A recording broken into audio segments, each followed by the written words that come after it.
regularly scheduled board meeting for USD 464 for Monday, February the 13th. Guess first thing to say is go Chiefs, right? Hope everyone's going to watch the game. But with this, would you please join me in the Pledge of Allegiance?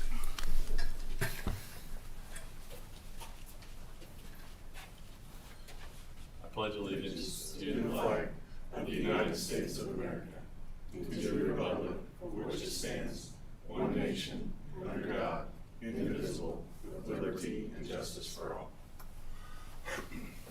All right, is there a motion to approve the agenda? Make a motion to approve the agenda. Is there a second? It's been moved and seconded. All in favor, raise your right hand. Motion carried unanimously. All right, if you'll give me just a second, it is National FFA Proclamation Week. I've got a little thing here to recognize. Whereas FFA and agricultural education provide a strong foundation for the youth of America and the future of food, fiber, and natural resource systems, and whereas FFA promotes premier leadership, personal growth, and career success among its members, and whereas agricultural education and FFA ensure a steady supply of young professionals to meet the growing needs in the science, business, and technology of agriculture, and whereas the FFA motto, learning to do, doing to learn, earning to live, and living to serve, gives direction and purpose to these students who take an active role in succeeding in agricultural education, and whereas FFA promotes citizenship, volunteerism, patriotism, and cooperation, whereas the Tonganoxie community is invited to celebrate National FFA Week with a local businessman's breakfast Saturday, February 18th from 6 a.m. to 10 a.m. in the Tonganoxie High School cafeteria. FFA open house will be Thursday, February 23rd. Doors open at 4:30 p.m. at the agricultural facilities. There will be a dinner Thursday, February 23rd at 5:30 in the Tonganoxie High School cafeteria. And there was a FFA fundraising auction Thursday, February the 23rd at 6 p.m. in the high school cafeteria. Money raised from the pie auction, silent and live auctions provide scholarships for the 2024 seniors headed to tech training for college. Therefore, I do hereby designate the week of February 18th to 25th of 2023 as National FFA Week and recognize Tonganoxie's high school FFA chapter. So congratulations to the FFA, and I guess don't miss out on that breakfast or the dinner there. All right, Mr. Henry, an update here and presentation on the playground. Sure.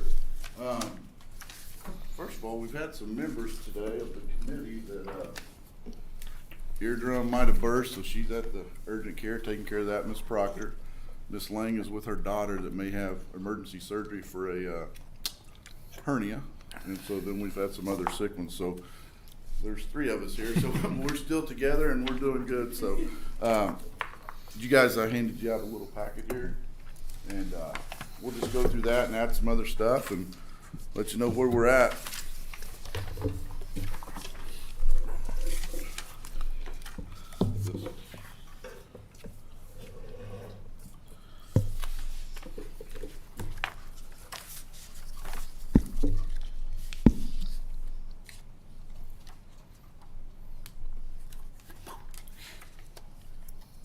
There we go. The right, okay. Where we're at right now, we've removed the triple slide already, and then we're going to remove the spiral slide. That's part of that equipment's old and metal starting to show and stuff, so we're getting that removed. And I'm going to get to where we're at and how we got there. We're going to leave the existing center post platforms that were relocated from the former TES and all the structures that were there in 2016, excluding the triple slide and the spiral slide. We want to add an additional 13,600 square feet of dry play area. 6560 of that's going to be concrete, and a little over 7,000 will be new turf for our students. Replacing the 9,000 square foot of turf that was there. You can kind of see it in these. It'll be the far side over here. And then right there, replacing those two. They're getting kind of warm, not looking so hot. There's edges are coming up and stuff. And if you look at the wood fiber area, the mulch area, This is a fall picture that I took after it rained, so you can tell how wet our playground is. If you look in the corners, it's really hard for me to get a good picture, but that's all flooded right there, and that's flooded in that corner. So the corners of that mulch area are just not playable when it's wet, and then it takes forever to dry out. So we're gonna replace that, or want to replace that mulch area with new turf. That would take our total dry space playground area from 28,600 to 42,200. And then you can see that is the shot that last time we met, you guys wanted to make sure you got that. That's the overhead shot of what the playground proposal looked like. And once again, the committee played a vital part in all these. We met numerous times, looked through numerous catalogs, met with a lot of people. And so this wasn't any one person's idea, it was the committee as a whole came up with this. And they went back and talked to their teachers, and some teachers gave some ideas and things we haven't thought about. So we believe it was a whole effort, not just the committee, a lot of people. And if you remember when this originally started, we talked about needing a new area for the K2. And then we talked about maybe putting that out to what would be the north, right behind where our offices are, in that open area. And then once we started talking to playground people about how much that was gonna cost for the dirt work and all that, so then we moved to the current playground, and could we divide that up and really put two projects into one project by expanding our current playground and then making a pre-K through second play area, and we felt like we could do that.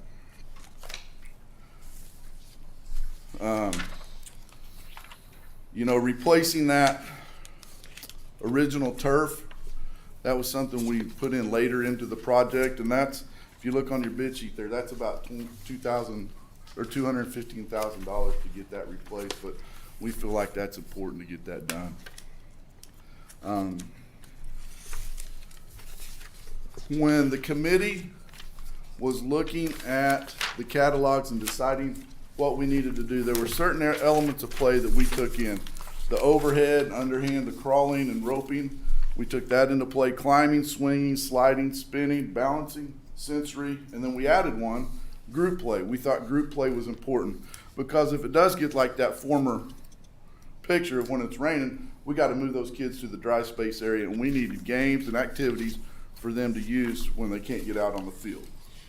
One of those games that our kids love to play during field day is Gaga Ball.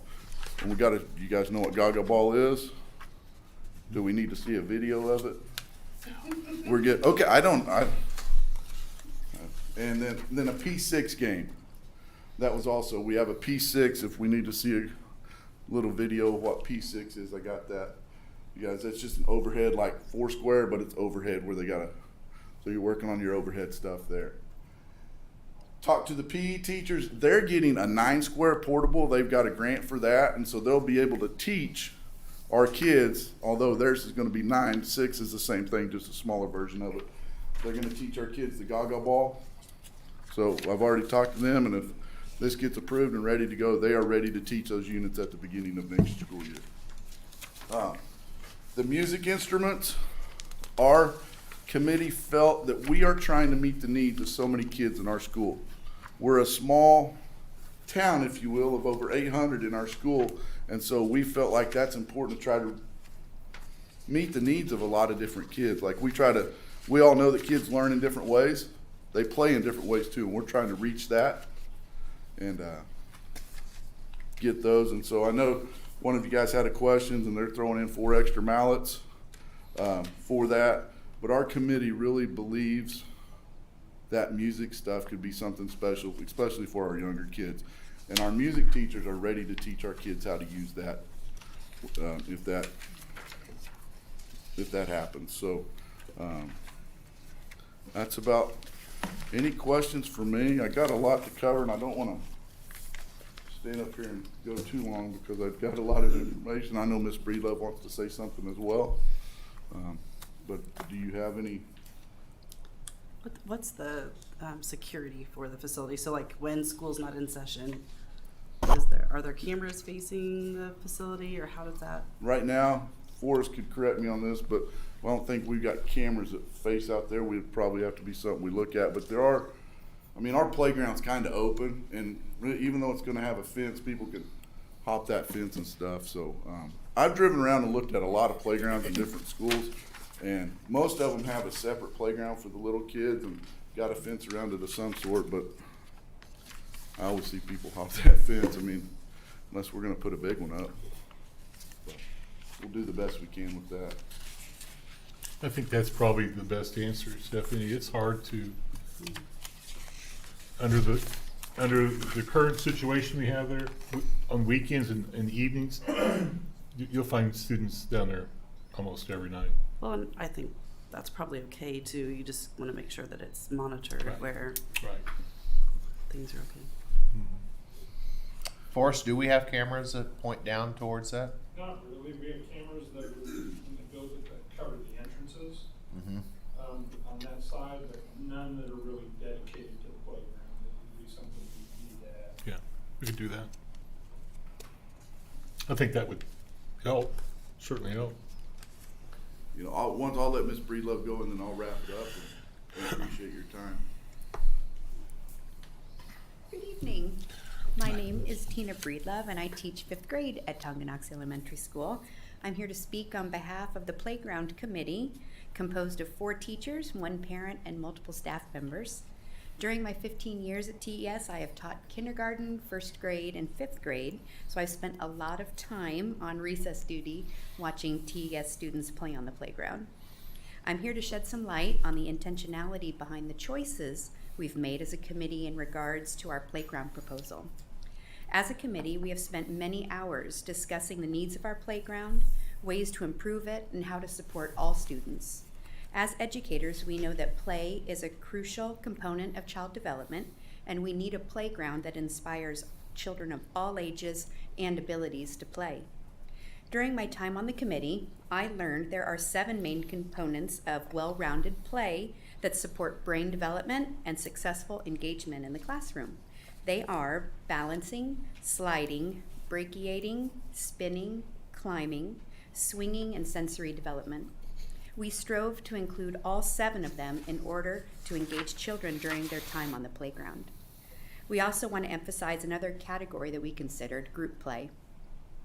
By including each of these elements within our proposal, we strive to meet the needs of all TES students, regardless of age or ability. A playground cannot be one size fits all, so we must differentiate to all interests, needs, and developmental levels, just as we do in the classroom. This proposal overachieves its goal to meet the needs of our students, and we recommend it wholeheartedly. Thank you. Thank you, Ms. Breedlove. Once again, we feel like we've done a lot of work to this, and the committee's worked hard, and we really like the product that we have for the opportunity for our kids. And that's what it's all about, it's the kids. It's not about any of us, it's about our kids and the opportunities we're able to provide for them. So with that, any questions? Refresh my memory, because Yes, I know sir. we've talked about this a couple times, but I mean, this is gonna help you with the additional space and the Yeah. age thing. Is this is gonna help the scheduling for the classroom activities and some educational inside the building? The ultimate goal is for us to be able to have multiple grade levels, like 5th grade and a 2nd grade on the playground at one time. And if we're able to do that, we feel like our schedule will be able to open up for different time slots and be able to be in the classroom more. So it just adds flexibility, because Lots of if flexibility. I remember right, it was, the flexibility of the teachers to be able to take, reward the kids by taking them out, it was so locked, it's so Yeah. locked in currently, Yeah, right? And once we get going, if there may be a time where there's just 2nd grade out there, and if only 2nd grade's out there, they can go play on the whole thing. They're just not limited to that one spot. But if there are multiple grade levels, then we're able to do that. But yeah, it creates a lot of flexibility in our schedule. Now, we could have created a schedule, but That's an involved process, we Yes, sir. understand, yeah. yes, sir. But, and the staff that I've talked to and that these ladies talked to, just the opportunity that this provides us is, we're excited about it. In terms of, so the scope obviously increased on this Uh-huh. since we looked at going from 2 playgrounds to 1, so did the price. Was there any consideration given to kind of a good, better, best, or was, in terms of something less than this that we could live with versus something better than this, or is this kind of the, Can we take stuff out and still live with it and decrease the size of the project? Yes, I mean, we want something out there. We're taking stuff out, we gotta replace stuff, and we just want area for our kids to play in. So we did look at all those options, and not really knowing where our budget was and stuff, this is where we fell. And once again, that taking that old turf out, that raised it up about $215,000. So, but that old turf is, I mean, that is, what are we going on, 8 years? And the amount of traffic that gets way more than a football field or a baseball field gets. So you might have to replace that playground turf a little bit sooner than you would. What's the lifespan of a field? 10 years? Is that what they? 10 to 12. Yeah. For a football field. Yeah. So, but we're getting a lot of foot traffic on that area every day. You know, I think, Justin, from my observance through this whole process is, this is a very nice project and one that I think we're trying to build for the next 10 to 12 years. We've got that was the goal. 30 kids, I believe it's 30 right now, waiting to enroll in a pre-K. So we may be looking at adding another pre-K classroom to what we currently have. Boy, don't ask me how many we got now. I don't think the project's an extravagant one, but it is a very nice one. I mean, no doubt about it, so. We were able to create some more space, and that's what we needed, some dry playground area space. And if we go back to that one photo, I mean, that wasn't a brutal rain, that was just a good rain that we had in the fall. So, and that's, we utilize all that. If you ever drive by and look at the kids when they're out there playing, then we utilize that playground a lot. So, just an opportunity. So it's gonna expand to the right of the existing concrete. Go back to your over, yeah. Yeah. And then is the fields back there that are wet, is that staying the way that is? Or is that? That's staying, and Mitch has got something that he's talked to the Blue Valley schools about what they're doing on their playgrounds, because a lot of elementary schools have this issue with the wet surfaces simply because of all the traffic they get. And so, he's looking at something to help that. But this right here and out there, that's the concrete, so that's new. Inside that green line and right here, that's new turf that we're adding to expand that out. Which one is that? New turf would be here in that area, and then this speckledy looking stuff is the concrete that they're gonna add. And that's replacement turf. This is replacement, And then that's replacement. Okay. So And, all and- middle and- okay. and this wood chip area that we showed, that's gonna get taken out and adding turf in there for that, so we can utilize all that. And we've got beanbag toss games in there. There's where kids can go out and play that, and just a lot of stuff. This thing has a rock wall on it and all kinds of neat stuff for our kids. and these guys, this is turnkey, they're doing all the site work, all the drainage work, all the, Yes, sir. Yes, sir. And they're adding a gate in there, and they're putting an 8-foot wide gate in there, 2-4, so they can get mowers in there and stuff. Just for the board's information, we did look to see if we could independently replace the turf at a better price. Couldn't, and so we did do that also.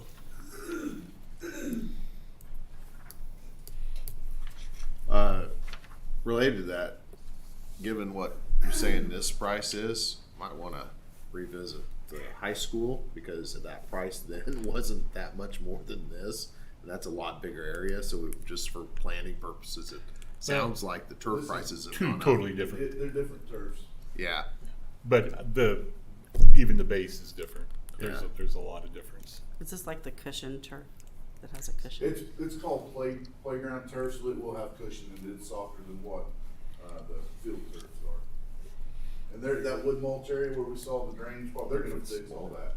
fix that drainage problem, because it's amazing, when it Expensive rains a to lot out that's there, expensive. those wood chips, that mulch moves up the hill. We haven't figured out how that wood chip comes out on the asphalt and moves up the hill. It's the craziest thing, so. 1,600 feet. Little feet. No, but after it rains, and it's raining, it drains it up, it's crazy. Excuse me. So, it's, Well, if it gets wet, it floats and then yeah, it goes up. it's amazing, so. The thing that caught my eye was the lack of drainage back behind, and how long does that take to dry? Not for this, but to put on a list to say, hey, is there improvements long term? They're Years addressing. down the road as far as Now, there are grading. 3 big drains. These are drains. 4, excuse me, or 5. 1, 2, 3, 4, and that one back there is 5. So there are, but they're just gutter drains, Yeah. But I wasn't here when they smoothed that out and made it. I don't know how much effort went into making that a true good drainage and type playground. But after 6 years or 8 years of running on it, it will wear it out pretty good. But they got a plan to help maybe fix that. I mean, this is getting a little bit in the weeds, but the turf that you put on this, like when we did the football field, the base is supposed to be there for like ever theoretically, and it's new turf on top. I mean, is this just a less similar, where you're not your future expense? I mean, you'll have inflation, but Yeah. your work is less. Yes, the cost is less, but it's the cost is how expensive it is to cut out around every single piece of equipment. It is labor intensive. Yeah, that's so- on your hands and knees cutting. Yeah, but the turf itself is pretty easy to lay down in the open areas. It's just all those small things. A lot of there's just a lot of work that goes into it. But yeah, this should be a 10 to 12 year life cycle on that turf. When we were talking about cameras and gates and such, is your concern more about, is your concern more about liability or? A little both, liability and then just damage to it, so just knowing that it's monitored for any damage. Having the smile you're on camera signs out there. It would help. Any other questions for Mr. Henry and his committee? And we have this as an action item later. Oh, the question I had was on those canopies. Yes, sir. Those need to get removed. Correct. And Yeah, and that was a question I had, and Mitch is on our committee, and I said, well, we gotta take those down, and they said, yes, they were like, for the life of, you don't want heavy snow on top of them, and Mitch said, that's not a problem, take them down. So, I don't think it's very labor intensive to do They're that. just like the ones at the pool, I think, and they unhook. Yeah, I think there's some hooks and come down. So, but yeah, those would be taken off sometime late fall, early Okay. winter, and then put back up probably, I'm guessing, after spring break sometime. But Mitch said that wouldn't be a problem. But that was a question I had. you don't have to take them down if like the wind gets above a certain point or anything like that. They're rated for Yeah, the that's kind of what wind that they we get told us. around here. No, we don't want Mitch climbing up there if it's too windy.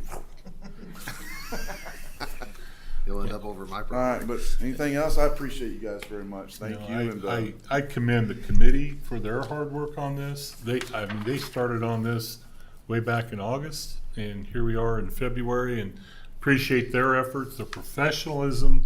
They met with a lot of people, considered a lot of different options.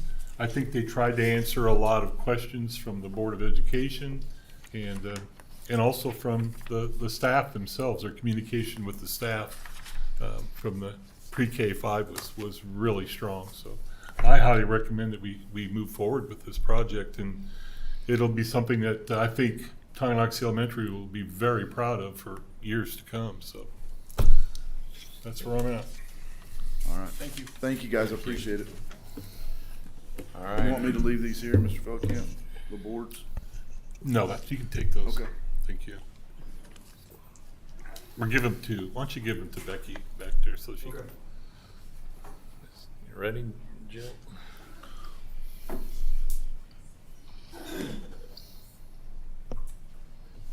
Good evening. Thank you for this time to come and give you a little update on transportation. But if I could take just a minute, I just wanted to say personally, thank you guys so much for the endless hours that you guys put in on the bond issue. It was obvious from the very beginning how much thought and time you put into letting students and staff sign, parts of the building to just the whole branding of the building, and even the ribbon cutting ceremony was just such a fun night. And even the thought of having the alumni choir come in and sing with the current choir, it was a great time. And the building is beautiful and will obviously be used for decades to come. And I know you guys spent endless amount of time and hours. And as a former chieftain and patron and now employee of the district, thank you for that. A lot of time and effort, and I thank you. We'll compensate you for that compliment later. No, it was just, you can ask Mr. Feldkamp. We had a meeting after that, and I was pumped. Like, I was excited. It's great. So thank you so much for Thanks, all Phil. of the thought and Thanks. time that you guys put into that. I think you all got an updated list of the fleet. I put it in oldest to newest with the current mileage as of the end of January, just to give you an idea of where we're at. We got a new bus the end of December. It took about 16 months to get it. COVID, it's still making problems. But we have ordered another bus, and then I applied for the Clean Diesel Grant through the Kansas Department of Health and Environment, and we were awarded a grant. So what that means is they will supply up to 25% of the cost of a new bus. So hopefully we can order a new bus, because we can't put it on one that we ordered before I applied for the grant. But that's exciting. And I've also hired 2 new to us drivers. I say new to us because they are CDL holders already. They have they drove for other companies in the past, so they were ready to go once we have one that's not yet. He's the newest hire, but we started one right after Christmas, and he's working out really great. And so the new one, I'm hoping to start next week. He goes for his DOT physical this week, so once that is approved, then he will be ready to go. So we're working with him, just getting him to know our policies and how we do everything. And so that will eliminate our A and B routes that we had to implement this year because we were short on drivers. That puts us back to where we were last year. When I started here, we had 17 big bus routes.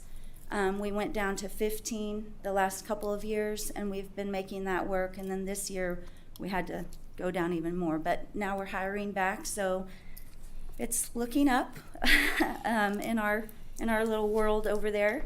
I guess if I were to throw out a wish list item, it would be bus parking and garage. I know that's been something that you have looked into and hit roadblocks with the city and whatnot, but it would be very helpful and useful for us. I do have a gentleman on who is a driver that can do some minor maintenance things with, bulbs and even stop arm motors and things like that. Nothing really under the hood.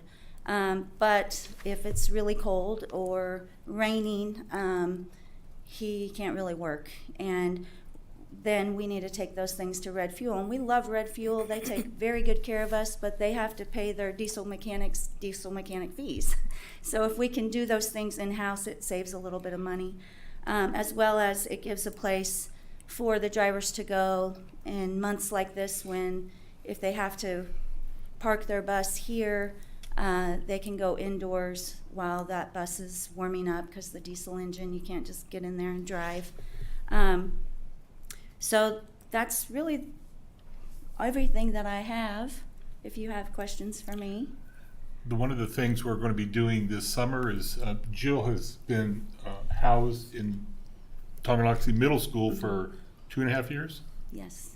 And because of the need for space, the classroom in that wing, she's going to be moving over here in the West Bank. So that's another process that we'll be looking at this summer.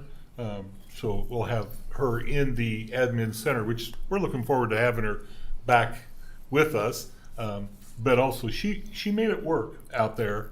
The only disadvantage now is the buses and vans are all out there and she's here.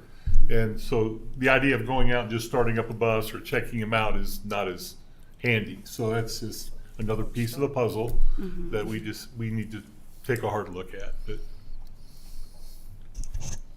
Any questions about our fleet or transportation? I remember I don't remember when it was, but we were talking about just the replacement of the big vans and how those aren't as available as they used to be, or what we were trying to find, you can still get the transit. Okay. They're still making those. What they're not making is the 10 passenger. Is that what the red ones are now? Yes. So they make them larger, and then you have to take the seats out. You have to convert it. There's a process. It's about a $20,000 process to It's convert them expensive. so that you don't have with the CDLs and This- You and get all over a that. certain passenger, Right. you have to have a Right. license Right. for. The So- state won't allow you to drive anything above 10 passenger. And that includes the driver. So our vans now are legal, Yes. for obviously, Right. for our, coaches and sponsors and things to drive with students. I think, like, for example, the transit, they're a huge market in cargo. They're everywhere. Yes. And so they're a popular vehicle. And it's the seating part, that's not their business. And then we looked at the buses, and I call them like a church bus, shuttle bus, $75,000, $80,000, $85,000. And you can't get those either. It's just like the yellow bus. It takes a year and a half to get one.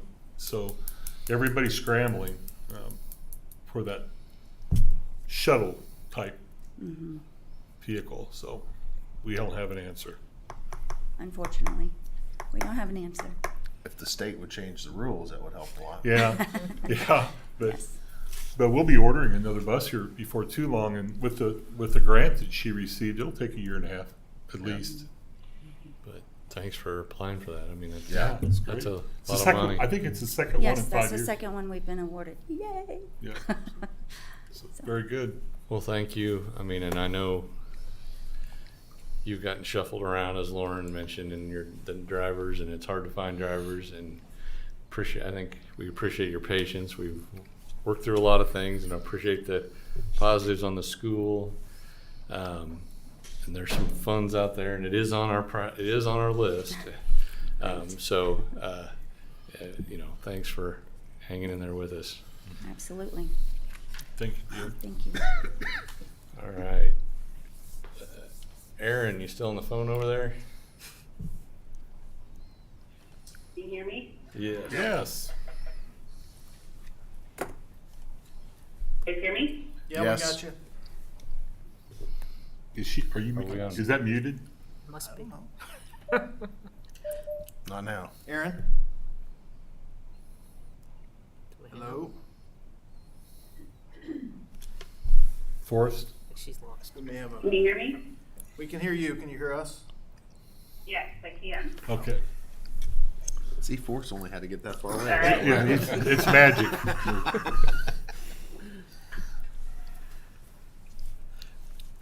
Go ahead, Aaron, your presentation time. Okay.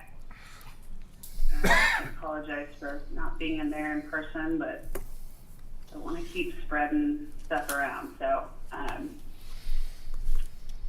all right, it should be pretty quick report here, and this really should be kind of the last full report on the major bond project. So if you guys have the my report in front of you, just hitting the budget real quick. No changes in the total project budget, still tracking contingency detail. You'll see the GMP district or the GMP contingency still forecasting that down a little bit. There's a change order out there for adding a sign at the gym entry, and then a few miscellaneous hardware revisions that have come up. That's what that is. You'll see the soft cost contingency is lower than last month.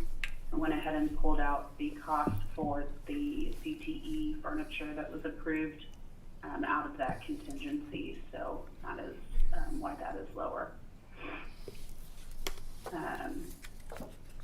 Going down, you know, like moved all the key milestone dates, obviously. So we'll jump to second page with the key outstanding risk issues and changes. So really just a couple of things here on the high school building, tracking final punch list, warranty, and closeout issues.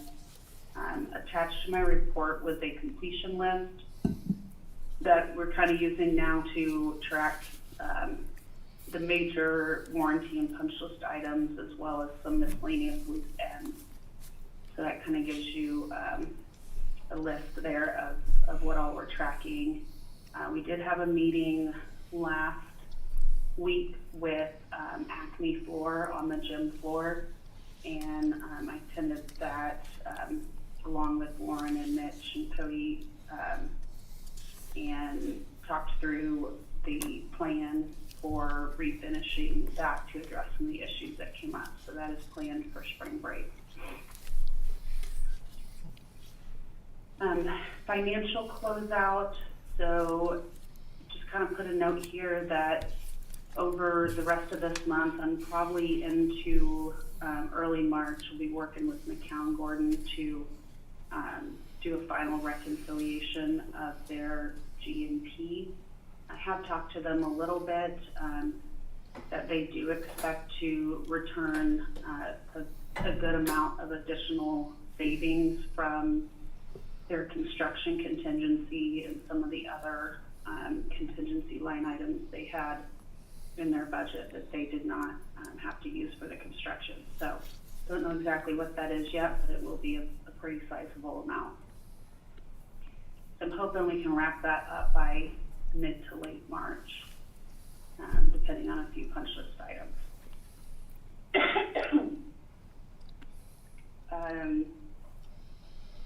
So moving on to CTE, just kind of an update of where we are in that process. The RFPs were issued to McCown Gordon and BHS. Responses were due today at 5. We have received them, and I did a very quick flip to the bottom line, and they are looking to be within the budget that we set. So still gotta dig through it and shake it all out, but I think the numbers are looking in line, so that's good news. So we're all set up for interviewing those two firms and reviewing their responses at the special board meeting on the 21st. From there, we'll make a selection and start to get materials ordered and get things permitted for the work this summer. Hey, Aaron, Yes. just for clarification, on the 21st, that probably will not be a special board meeting. Oh, okay. I thought, yeah. No. Is it just going to be a select? Yeah, a committee. It'll be a committee interview group. At this point, Drew Overmiller is going to sit in on that, but I don't know of any other board member that will sit in on that besides the committee for the interviews. Okay. Okay, great. Yeah, if that changes, let me know. I've had the bidders have asked who all will be in the interview so that they can, be prepared to, the information that they have. So I will pass that along. Hey, Aaron, it's Justin. On page 3, your punch list. Row 7 specifically, the asphalt repair.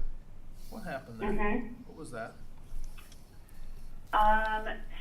It was really where they had a cold joint in the asphalt.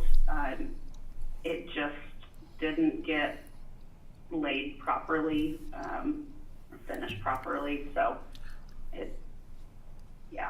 so it was just kind of, there are certain areas where it was, starting to break up, right where that joint, the joint and the two asphalt runs were there. So they're coming back and taking that top layer off. They poured that into us, so they're going to come mill it and relay that top layer. Okay.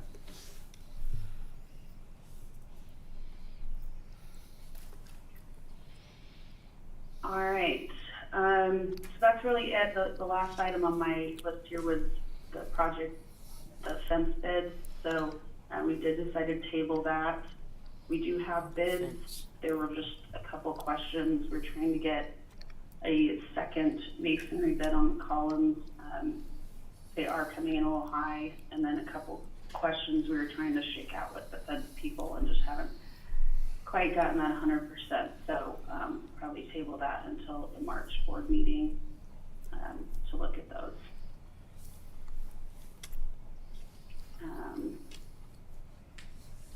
Other than that, any other questions? Anything else for Aaron? I want to ditto what Lori said a minute ago, though, that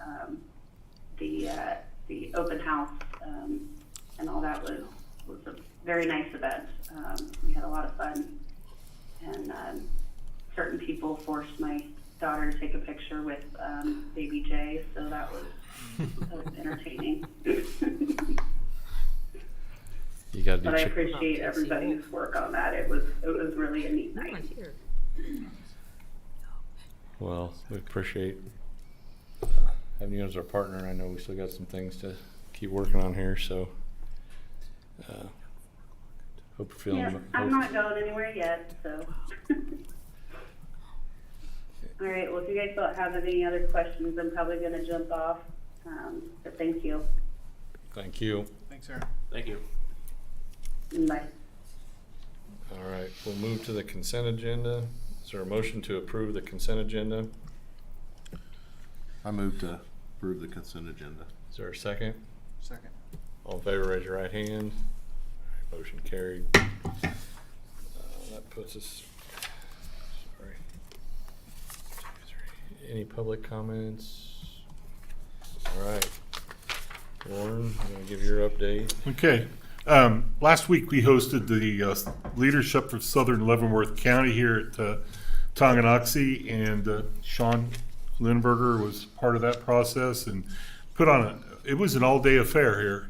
In the morning, I really want to put a nice shout out to McCown Gordon, DLR Group, Esky and Associates, talked to the leadership group about their process in how they provided leadership throughout the entire project, and that went quite well. Then in the afternoon, we had superintendents from Lansing, Baser, including myself, with the question and answer from the about 24, maybe a little less, members of the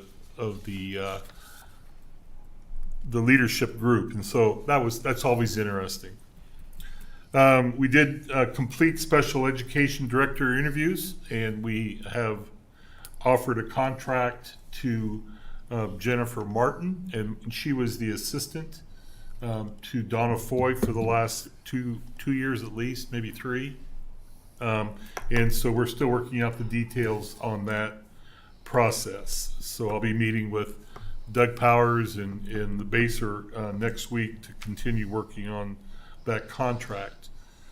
We do, as we mentioned, we do have the committee meeting on the 21st for interviews here, and then on the 22nd, and we'll talk a bit more about that, but that's when all 3 buildings are scheduled to present their data to the Board of Education. That'll start around 5:30. We'll have pizza. That will be in this room, and we'll just work through that whole process. But we'll have all our administrators here, and hopefully all the Board of Education to hear what our as we approach, or not approach, but as we tackle the desire for stronger academic performance in our school district. So that's what we're looking at. The Leavenworth County Clerk meeting, once again, I haven't gone up there physically, but have had several conversations with our county clerk on the possibility of redistricting our boundaries, and we sent that information out. It's the map, it's the large map that doesn't have all the multiple colors on it, is the one that she has suggested. I think if you look at it closely, because I think you, Audrey, included the current boundaries, it shifts. There is a shift to the north, I think, on the boundaries, as there is more population up north of 2440, is what it comes down to. If there's a 5% increase in population in those, then the state, by statute, asks that the board itself look at that. And so I haven't had a lot of conversation with Mr. Bothwell about this, but this is something that we'll be looking at probably for the March board meeting. Yeah, I think we're statutorily required to update our boundaries, and I don't think it's been done for possibly decades based on that, are the current boundaries. So, and one option, I mean, there's the proposed map, which I haven't really dissected that, but I mean, I think even boundaries. I've talked with a couple people about whether we should go completely open positions. That requires a voter referendum. So, I mean, at a minimum, I think prior to the next election, we should, and there's a certain number of days we got to get it done by. So if we could, people look at that, we'd probably just act on that in March. Guess if you have any major concerns with the boundaries, but I think it's just kind of the cities. I mean, the city boundary grew, the current boundaries for the city aren't correct. I mean, it's. And we found out to go to an at-large. Yeah, everyone at large has to be approved by voter referendum. It would go to on ballot. It would change our structure, so it would be an election. I know that sounds complicated, but given the number of people that have acted interested in running for these seats, I'm not sure it's not appropriate, because there'll be a time that somebody's not going to raise their hand and run for these seats. So it doesn't sound like a easy thing, but I think we ought to at least consider it. 'Cause at the point that we have a problem, we'll have a real problem. Yeah, I don't disagree with that, but I think we probably need to clean it up a little bit before the next actual election. But I mean, if everybody takes a look at that, and it's probably going to be an action item In March. for March. The March meeting's only 3 weeks away because Right. spring break, right? The first Yeah. Monday. Yeah, it's a little accelerated. But all the attachments were in the admin section of the board Yeah. packet that Lauren supplied, so everyone should have the proposed information. Okay, and then Rebecca Perusta did work on updating this sheet. This is the one that you all saw a few months ago. Mr. Bothwell asked that we take a look and update this. And so there were just a few adjustments. If you look at the very bottom in the red, she kind of spells out some of the things that she changed. Now, one of the biggest ones was, what the the cost of the Tonganoxie Elementary Playground, where we started and where we're at today. So that was by far the biggest. The rest of them are pretty much on target. And so kind of shows you where we're at. And for example, the elementary playground would be a bond. It would come from the bond proceeds. When we start talking about the visiting bleachers in just a few minutes, that could come out of capital outlay instead of the bond. Now, down the road, a few years, there's a possibility that like the lights, the speakers, those kinds of things could come out of bond if there were bond funds available and the board decided to do that. But right now, that's not necessary. Is that clear for everybody? So we did move the bleacher purchase out of bond into contingency, capital outlay. I'm sorry, not contingency. I mean, I just asked it because there's several items with sizable amounts on the action item list that kind of we look at this, and then I think that's a relatively updated figure on the contingency funds that are left over from the bond. It's the 5.1 million, but there's also there's still money from the bond premium. The premium still has a little over 1.8 million left in it, and we originally started out just under 3.9 million, and we used some of the bond premiums for the mill levy in this year's budget to keep it flat. Because of the loss of state aid. Because of the loss of state aid. Yeah. Yes, because of the loss of state aid. So we are off that. Thank you for mentioning that. Then kind of continuing on this, the district coordinators is, I finished all the evaluations of the administration, and now I'm turning my attention to the coordinators evaluations for in February now. And so we should have an update. I mean, I'm working on those currently, so I guess this is my update. And then on the visiting bleacher bids, I put all the attachments in there, and what I did put in there was one bid that shows the cement bid. And so when we met last, the conversation was, well, we weren't exactly sure what the cement bid was. So we have that, but I think I sent out an email today, and I don't know if you had a chance to read it, but for clarification's sake, the thing that we really need to decide tonight is, and I'm hoping we do this, is what size bleachers are we wanting over there? Because I put it in here, the 10 rows at 103 feet 6 inches for 582. This is in the email I sent. Was for 582 seats, and that's 121,684. And if you went just a little bit larger, 115 feet 6 inches, that adds 80 seats for a total of 62 seats. I would really leave it up to the board to decide what size they want, and then I can go out and get a very accurate bid for the cement pad, because the size of the bleachers changes the cost. So the pad, the bleacher bid, or excuse me, the cement pad bid that you're looking, I'm not going to mention the company just for privacy, but that you have in front of you, that shows what the pad would look like north and south. But if we went with the larger bleachers, we would have to go a little further to the east and expand the width. Okay, and that's where you see a little extra cost on the cement pad. So to make the pad fit, that's another $1,800. Now, connecting the sidewalk with the existing sidewalk coming off the ADA steps is necessary. That's the $2,800. No matter what we do, whatever size we do, we should add that in. So I'm kind of going over that with you, and then in my board report, I just mentioned some of the things I think are really important about considering this.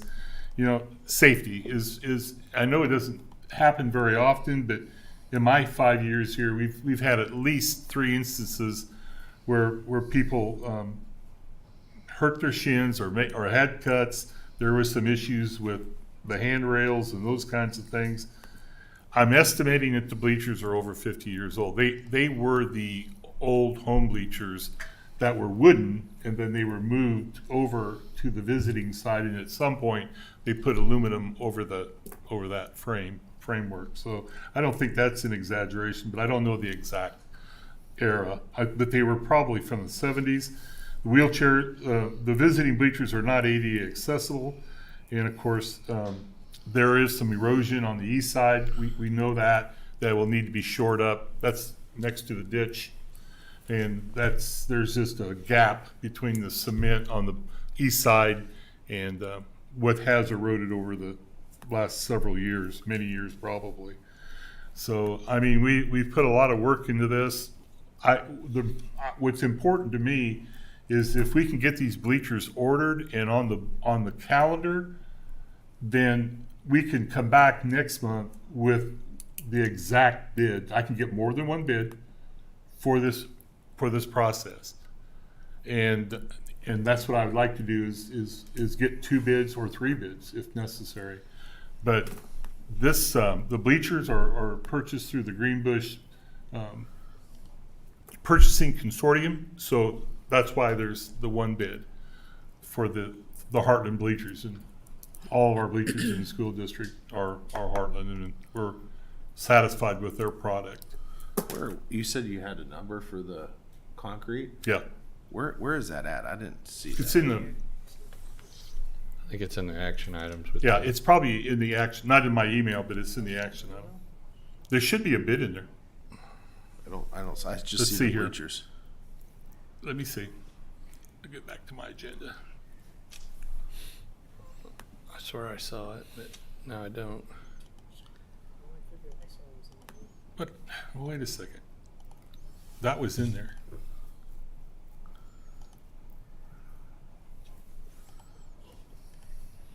I think what happened. Oh, shoot. So when Becky changed that, she took the other one off. It was in there earlier.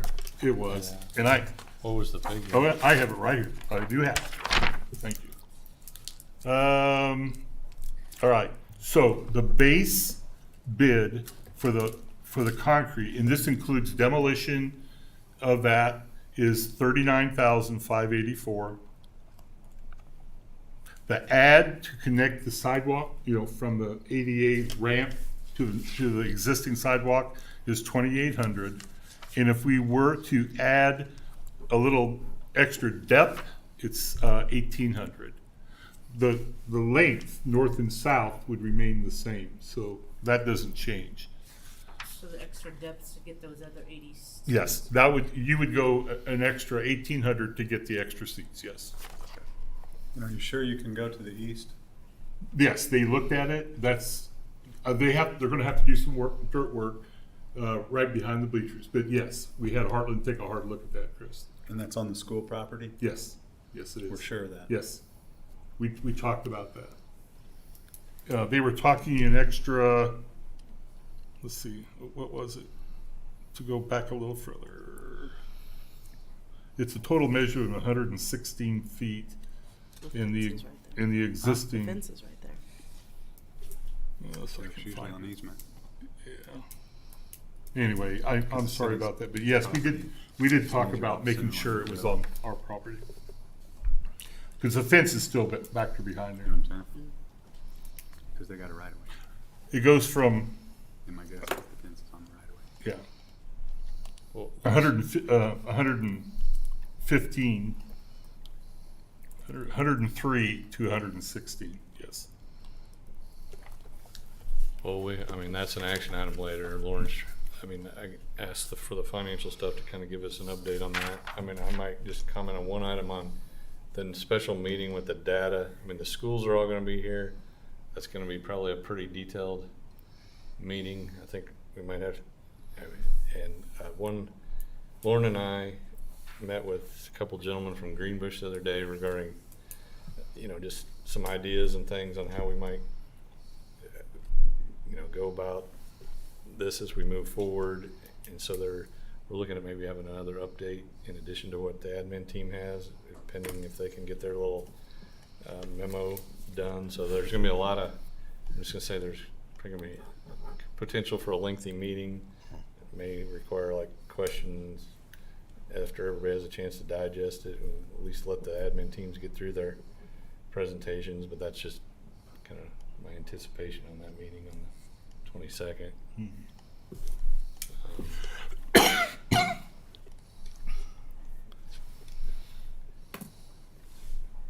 All right. Any other questions for Lauren regarding his presentation?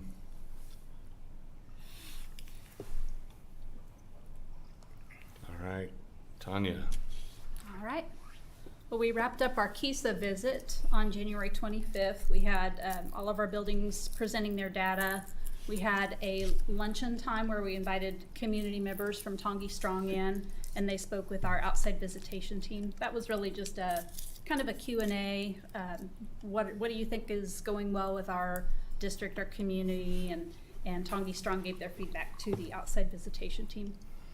So that is wrapping up our KISA cycle, which exactly mirrors our strategic plan. So that the current strategic plan, as the same with the KISA cycle, was 2017 to 2023. So we are currently in the planning process for working up our next strategic plan, and that will be 2023 through 2028. Becky Naselrode and I have been working on this process. We've had some meetings and putting the basic process together. So we'll be talking with the admin team about that tomorrow, and we'll be talking with the board more in depth about that.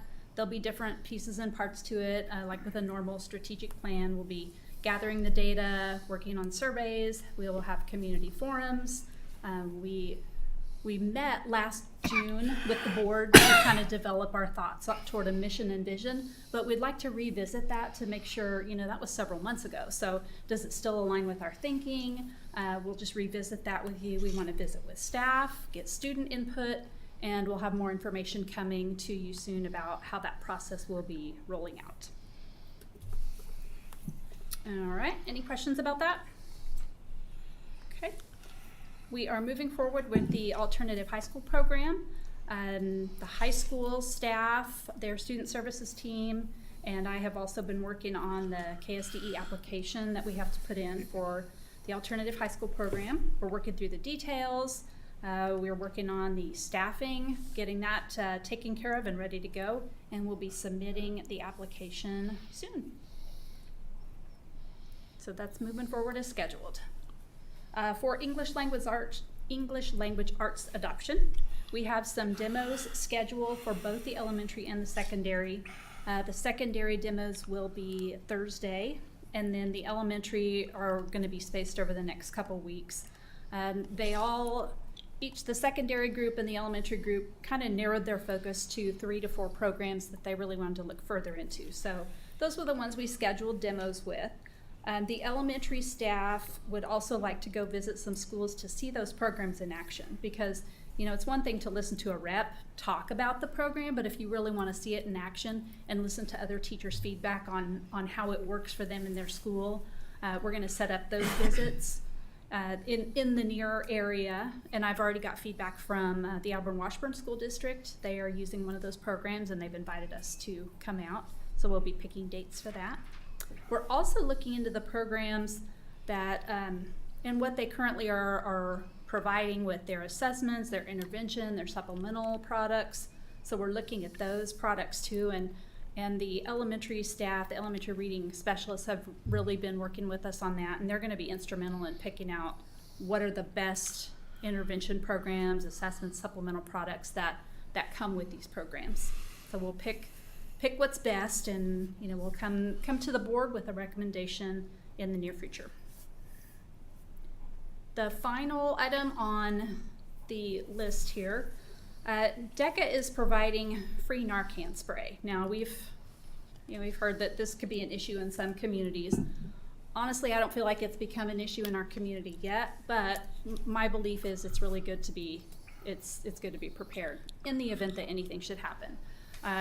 I would liken it to AEDs. Having AEDs, we hope we never have to use them, but we've had to use our AEDs several times, you know, to save lives. And to have something available to us that we use in a worst case scenario, since it's free and DECA is providing us through the Kansas Department of Aging and Disability Services, through the State Opioid Response Initiative, which is through SAMHSA.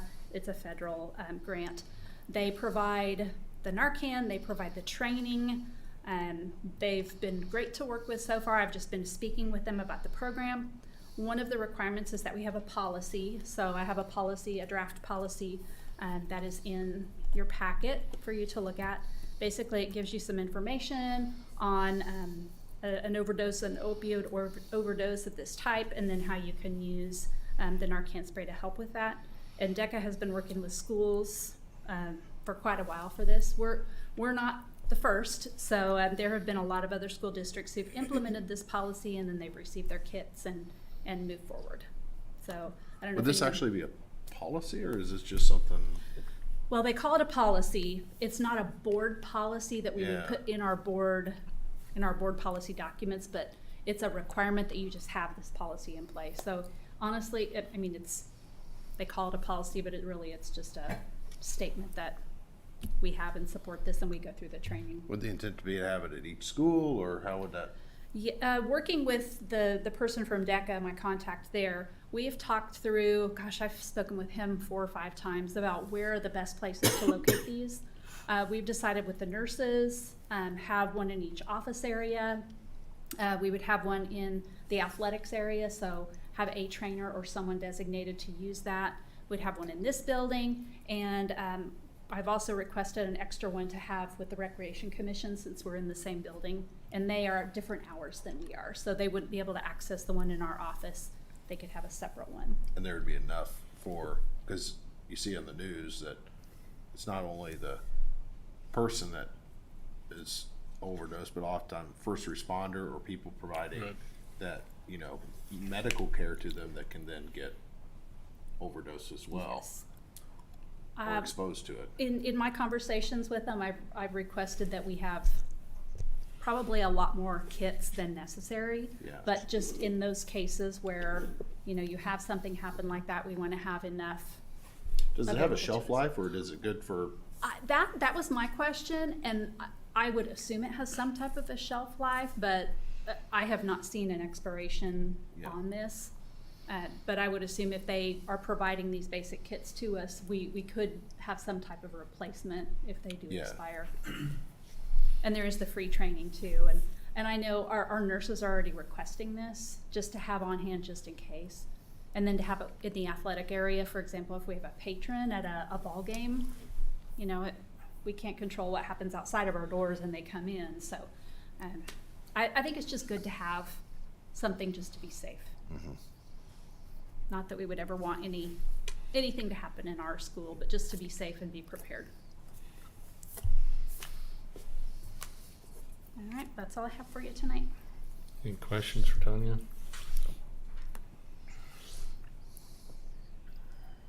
All right, if not, we'd move into the action items. Action 5.1 is the Beatty visitor bleachers. I think Lauren's kind of provided an update on that. Any further conversation or a motion?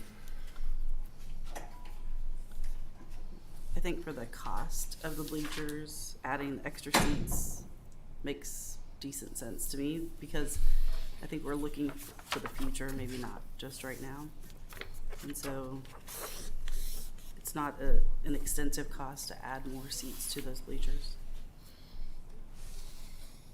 I mean, I guess, did we do a survey or just an eyeball thing? Because I guess the thing to the east kind of concerns me if it's but next to our fence and we're not. What they're going to end up doing is on the east end, the cement will be deeper on the east end, but they do have the room. So the bleachers will actually sit just a little bit further to the west, and so as far as going back to the east, it'll be right up by the back of the fence. Because right now there's a walkway, isn't there? Like a Right, cement there's a walkway in that the goes. front. Mhm. And so, and then that small black fence in front of it, so there'll be a little bit of a shift. the pad will be a little closer to the track.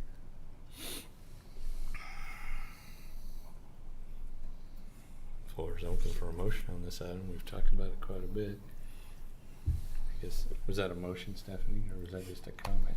Just a comment.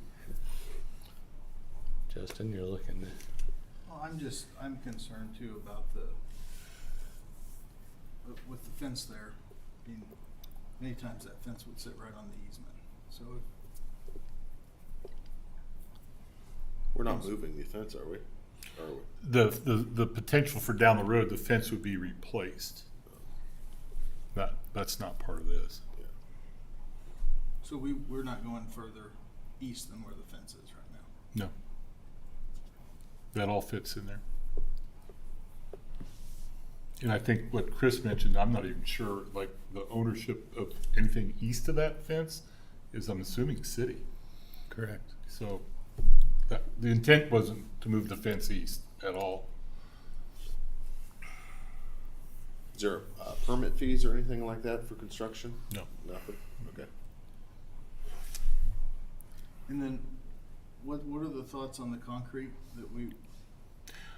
What I need to know is if the board would just decide on the size tonight, then I can get a very accurate bid at the March board meeting for the concrete. Now, we know what the highest is, which is what I've provided here, but I'll go back and get more bids and come back to get the pad approved at the March meeting. But right now, the most important thing is just picking the size of the bleachers so we can get them procured and ordered and get them on the books for starting at sometime after Memorial Day. It'll take just a little bit of time to get everything put together.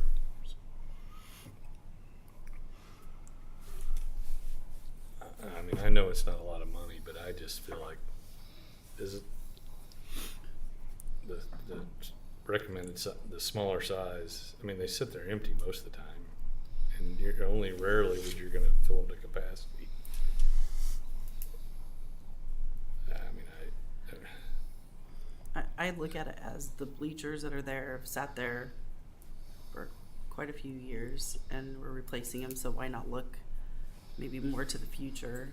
They're not as empty right now, but I would think eventually we would have potential growth. I have seen it where at football games, there are people that have extended off of those bleachers that are definitely off and into the grass and in chairs and stuff. So I don't think, I don't know how much more, I can't visually compare like what we currently have to what this is, but I know, I struggle with That's the where- size limit.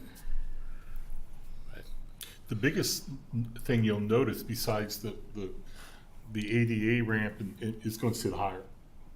Not so much, deeper. It's going to be higher, a lot better visual for the visitors. But do we think do we know how many seats there would be now? Right now we have around 410. and this says 580 with the smaller of the two. At one point, there's two big oak trees that are behind those bleachers. At one point, there was discussion about whether those needed to come out for some other reason. We decided not to. Is that? They're not in the way. Yeah, we looked, we checked all that out. We trimmed them is what we ended up doing. And there's no plan to remove those.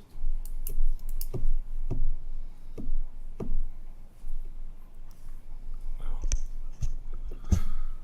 I'm gonna move that we just I move proceed that with we, the smaller, go ahead. I move that we approve the bleachers for the smaller option at, what was the number? 500, what was the number? No, it's 121,684. 121,684. I move that we approve that option. And then you have to, that's all I need at this point. Sorry. Submits. You wanna add anything about the concrete or? That will come, bids that'll be next month? that'll be next month. Now, based on the email you sent earlier tonight, you're saying the worst case scenario is 45,000. Yes. That would be the highest. That's with the larger. Yes, that's with the larger pad. Is there a second on Drew's motion? second it. All in favor?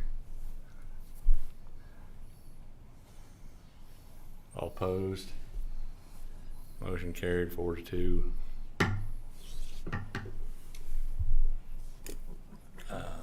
Okay, action item 5.1. Give me just a bit here. Hold on, 5.2, right? 5.2, sorry. No, you're right. This, I mean, I think everyone's aware of the tragic bus situation a year or two ago, and what I would move that we approve a settlement agreement that has been made in principle that requires board approval, a copy of the oops, got my wrong little agenda here. Where's my little, we had a motion. Let's see, I sent it to you. That's right here. You got it? Sorry.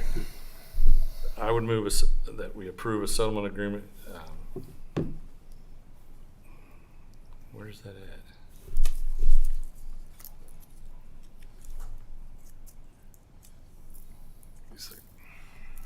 Well, a settlement agreement has been made in principle that requires board approval. A copy of the settlement agreement has been approved or provided. I propose approving the settlement agreement between the district and the heirs of Daniel Abramovitz. Is there a second? I would second. All in favor? Motion carried unanimously. All right, 5.3 is the playground. I mean, we've heard quite a bit of presentation on this. I realize the cost is higher than originally projected. I don't know if there's any other further questions or comments. I do think it sounds like this was pretty much a team effort from the folks at the elementary. I guess I would think it would have some educational benefits in terms of giving them some opportunity to free up class space. And I mean, I think some of the ideas, additional help to the teachers in terms of getting kids out of the classroom at times, but I don't know. Any further questions or emotion on that?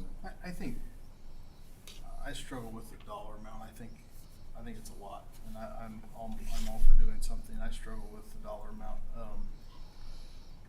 partially because I think it's a lot for that project, partially because it makes me question some of the other estimates we've done on our capital budget. I know the scope changed, so it's not a pure apples to apples, but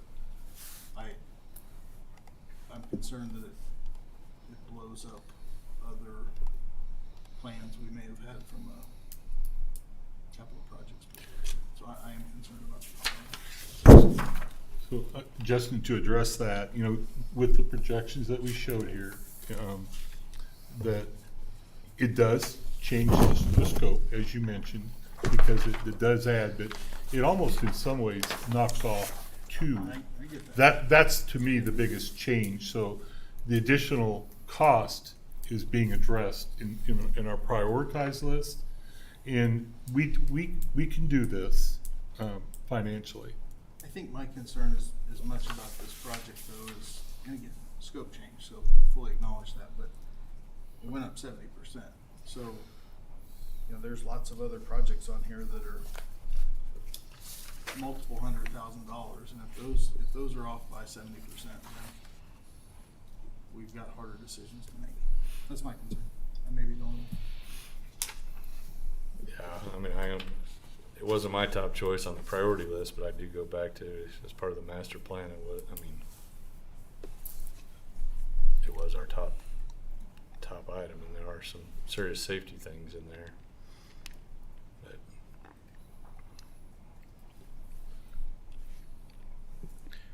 I think the team that worked on it did it.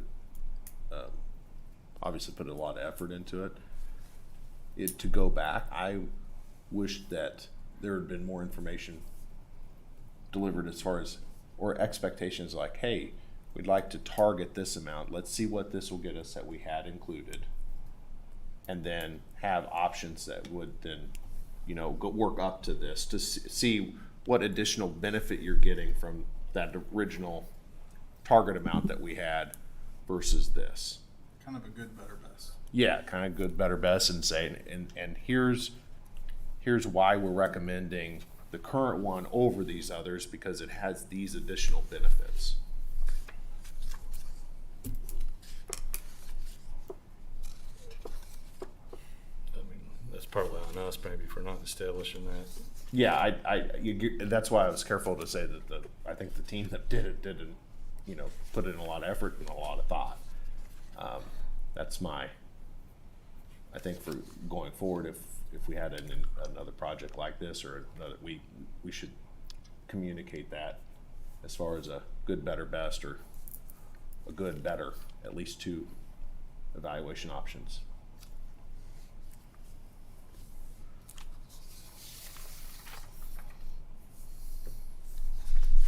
Is there a motion?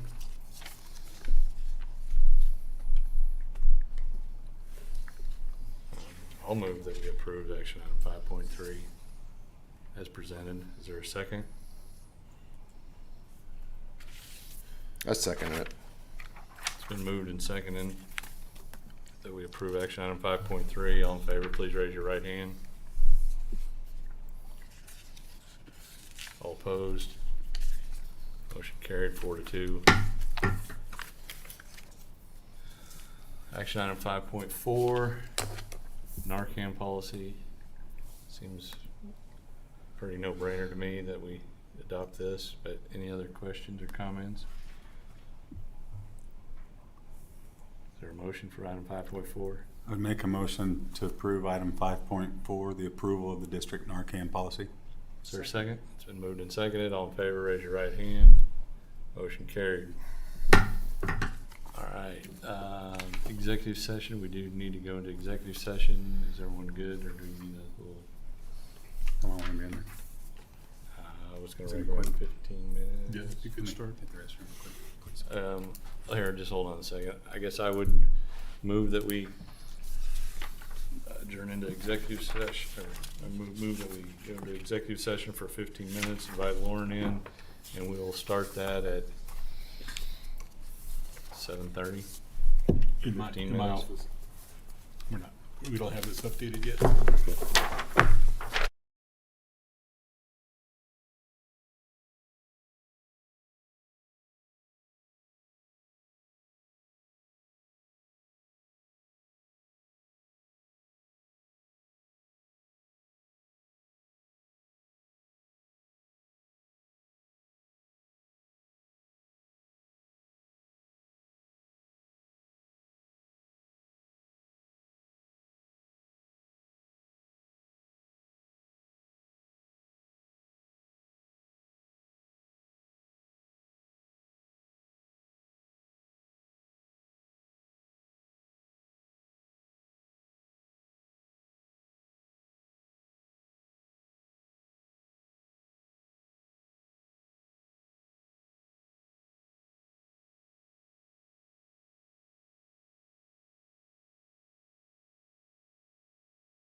Audra? Is this the first time? We're like February 13th. We thought maybe Audrey couldn't find it.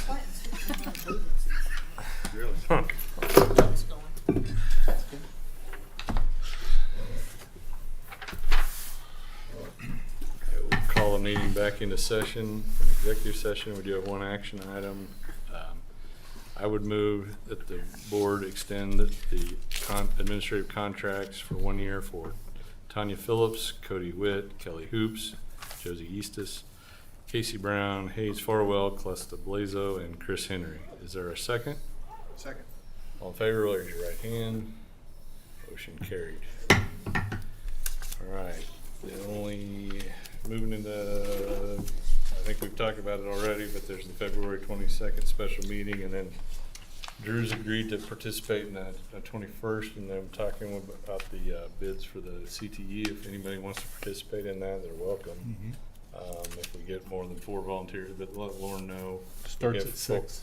4, we'd have to have a special meeting, but at this point, we're just keeping it a small number. That's to approve then the admin can approve the contract or bring that in for our action or whatever. All right, with that, meeting adjourned.